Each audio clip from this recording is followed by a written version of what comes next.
The Total War series has given us over 20 years of strategic warfare, and the quality is all over the map. Some games are masterpieces that define what strategy gaming can be, while others are released as broken messes that somehow made it out the door. When Creative Assembly get the formula right, you end up with some of the finest strategy experiences ever created. When they don't, you get Empire at launch or the first year of Rome II. We are counting down the best 5 entries in the franchise, and these aren't ranked by ambition or spectacle, they're ranked by how well they work as strategy games. Three Kingdoms solved a problem that has plagued Total War for 15 years. Diplomacy that worked like it was designed by people who understood basic human logic. For the first time since the series began, you could form alliances that lasted longer than the time it took to sign them. The AI wouldn't declare war on you while already fighting 3 other conflicts. Trade agreements stuck around long enough to be worth negotiating. After years of diplomatic systems that seemed actively hostile to the player, Creative Assembly finally built something functional. But the real breakthrough was the Guanxi system, which turned every character into a part of a web of personal relationships that developed naturally throughout the campaign. Your generals made friends and enemies based on shared battles, political marriages, and conflicting ambitions. When your champion developed a personal rivalry with an enemy lord, it transformed what would normally be generic faction conflict into something that felt personal and consequential. These relationships created storylines that gave emotional weight to your military campaigns. The campaign itself maintained tension throughout because other factions continued growing and adapting instead of stagnating once you hit mid-game power. You couldn't just turtle up for 50 turns, building economy, then steamroll everyone in the final act.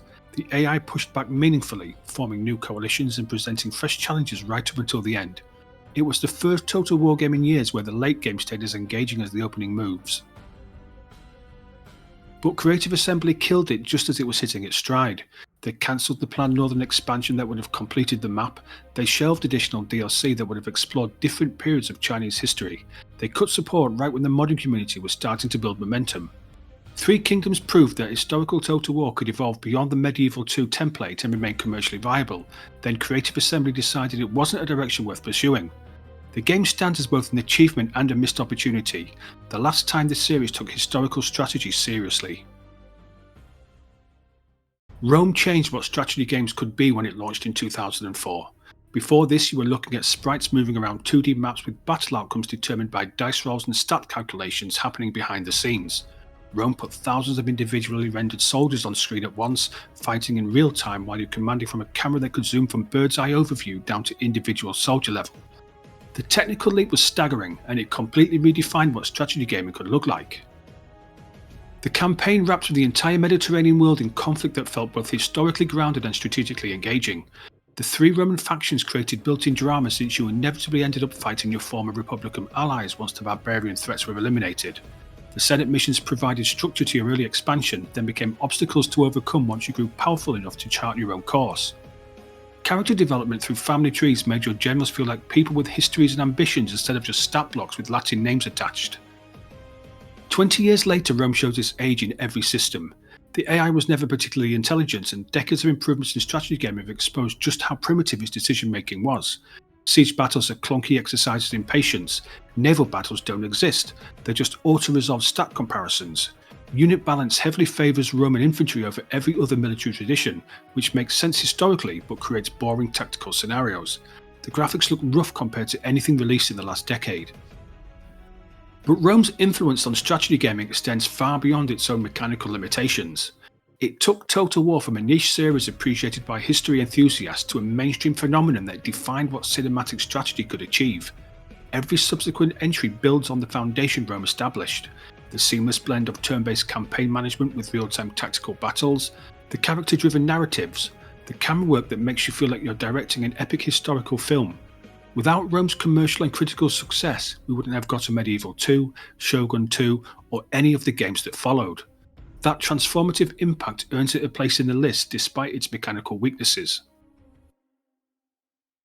Warhammer II is where Creative Assembly finally cracked the code on fantasy strategy gaming.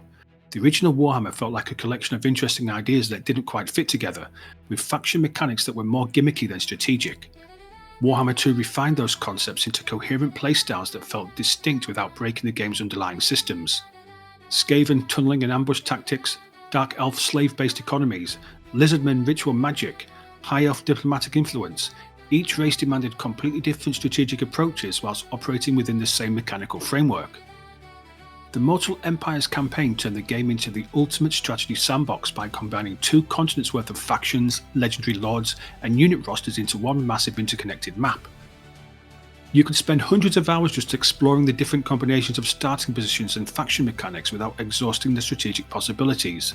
The replayability was unmatched in the series, with each campaign feeling genuinely different based on your faction choice and the random interactions between dozens of other powers. Battle spectacle reached series highs without sacrificing tactical coherence. Watching ancient lizardmen dinosaurs clash with undead legions while dragons fought overhead and artillery exchanges lit up the battlefield captured the tabletop game's sense of fantastic chaos while remaining strategically meaningful. Magic felt powerful enough to matter without dominating every engagement. Massive monster units had the presence and impact you'd expect without making regular infantry feel pointless. The visual chaos was controlled and purposeful rather than overwhelming. The problem is that Warhammer II succeeds primarily through excess and variety rather than strategic depth. The game keeps your attention by piling on more factions, more legendary lords, more unit types, and more campaign mechanics until the complexity threatens to become incoherent. Each DLC release adds more spectacular content but dilutes the focus that makes great strategy games endure.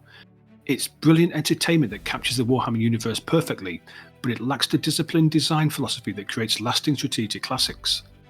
Warhammer 2 is about giving you more options and more spectacle rather than challenging you to master a refined system. Medieval 2 represents the peak of what we might call classical Total War design, before the series started chasing broader market appeal and began experimenting with more radical mechanical changes.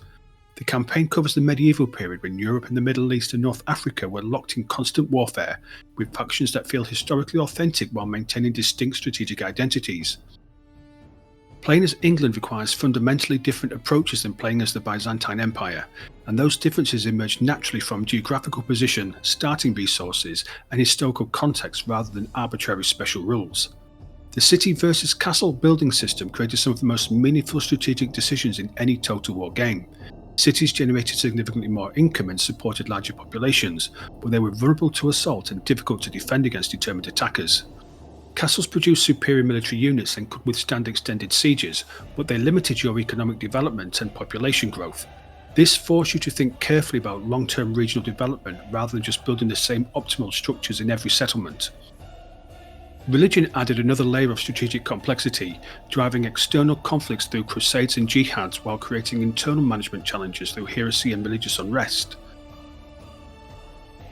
The late-game Mongol and Timurid invasions solved one of Total War's most persistent problems, the tedious endgame cleanup phase where you're just mopping up weak AI factions that pose no real threat. These scripted invasion forces arrived with full stacks of elite units that could threaten even well-established empires, forcing you to maintain military readiness and strategic reserves even after achieving regional dominance. The invasions kept campaigns tense and engaging through completion rather than degenerating into boring conquest exercises. Medieval 2's lasting influence comes largely through its extraordinary modern community, which extended the game's active lifespan by well over a decade. Stainless Steel expanded and refined the base campaign with additional factions, deeper mechanics, and improved AI behaviour. Third Age converted the entire game into a Lord of the Rings strategy epic, which many consider superior to any official Tolkien-based strategy game. Broken Crescent focused on Middle Eastern warfare with a level of historical detail and mechanical sophistication that rivaled professional game development. These mods demonstrated how strong core mechanics could support endless creative variation while maintaining strategic coherence. Medieval 2 earns its high ranking because it maintains that strategic coherence throughout campaigns of any length. The economic, military, diplomatic and religious systems all interconnected naturally without overwhelming the player with excessive complexity. It provides the kind of structured foundation that supports genuinely engaging long-term strategic planning rather than just short-term tactical problem solving. Shogun II is the most complete and polished entry Creative Assembly has ever produced, and it achieved that completeness through creative restraint rather than ambitious scope expansion. Instead of trying to cover more time periods, more geographical areas, and more unit types like most sequels, Shogun II narrowed its focus to Sengoku-era Japan and used that limitation as a strength. Every province in the relatively compact campaign map carries genuine strategic importance. The restricted unit roster forces tactical creativity and battlefield improvisation rather than relying on rock, paper, scissors unit matchups. The focused historical timeline allowed the developers to integrate every game system around a central theme of Japanese unification. The realm divide mechanic solved Total War's most fundamental structural problem, the boring late-game steamroll where you spend the final third of the campaign conquering weak AI factions that pose no meaningful challenge. Once your clan's power and territory expanded beyond a certain threshold, every other surviving faction would unite against you in a desperate final alliance to preserve the traditional order. Your carefully cultivated diplomatic relationships became worthless overnight. Trade agreements vanished. Former allies declared war simultaneously, often in the same turn. This transformed what would normally be the campaign's most tedious phase into its most challenging and climactic struggle. Combat in Shogun II feels more decisive and tactically meaningful than in any other entry in the series. Battles resolved through careful positioning, unit coordination, and tactical timing rather than prolonged grinding matches between stat blocks. Ashigaru's spear walls could stop elite samurai cavalry charges if positioned correctly and supported properly. Matchlock Ashigaru units provided devastating ranged firepower, but required careful protection from fast-moving melee units. Naval battles integrated seamlessly with coastal land campaigns, making control of sea lanes strategically important rather than just a pretty sideshow. But what sets Shogun II apart from every other Total War game is how completely integrated all of its systems are around the central theme. Nothing feels extraneous, half-implemented or tacked on for marketing purposes. The art direction, user interface, music, unit design and mechanical systems all reinforce the historical setting and strategic focus without sacrificing functionality or clarity. Shogun II represents the only time in this series' history where Creative Assembly achieved complete thematic and mechanical unity in service of a single, clearly defined vision. Shogun II takes the top spot because it demonstrates what Total War can achieve when the developers prioritize focus and refinement over scope and ambition. Medieval II offers broader geographical coverage and more varied gameplay, but Shogun II shows what happens when Creative Assembly commits completely to perfecting a single strategic concept rather than trying to be everything to everyone. It represents the series at its absolute creative and mechanical peak, combining tactical depth with strategic coherence in ways that no other entry has matched before or since.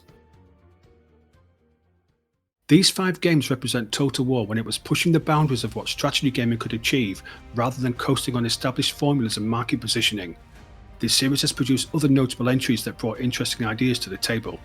Napoleon's tightly focused campaign structure, Attila's apocalyptic atmosphere, and Warhammer III's mechanical complexity all have their advocates. But these 5 games have genuine staying power that extends beyond nostalgia or novelty. They reward repeated play today, they influence strategy game development broadly, and they represent the franchise when it was innovating and taking creative risks rather than just iterating safely on proven concepts. The rest of this series doesn't come close.